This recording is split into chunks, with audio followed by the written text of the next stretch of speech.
Hello everyone, this is Soha and welcome back to my channel.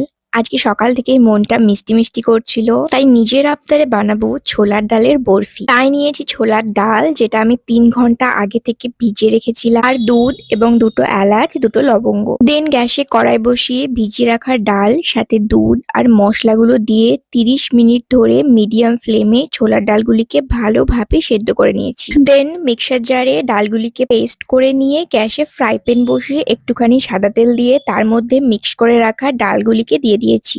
তারপর একটুখানি নেড়ে দিয়ে দিয়েছি পরিমাণ মতো চিনি। চিনিটা ভালোভাবে গলে যাওয়ার পর শুরু হবে আসল কাজ। সব থেকে মুশকিল কাজ আমার মনে হয়েছিল এটাই। চিনিগুলো গলে যাওয়ার পর এই মিশ্রণটিকে নেড়েই যেতে হবে যতক্ষণ না পর্যন্ত এটা প্যান থেকে ছেড়ে আসে। তারপর অনেকক্ষণ ধরে অনবরত নাড়তে নাড়তে নাড়তে নাড়তে ফাইনালি এটা প্যান ছেড়ে দিয়েছে এবং হাতে একটুখানি নিয়ে দেখি গোল মতো হচ্ছে, তার মানে রেডি আমাদের ছোলার ডালের হালুয়া বা বরফি। তারপর দিয়ে দিয়েছিলাম 1 চামচ মতো ঘি, তারপর 2 মিনিট ধরে নেড়েছিলাম।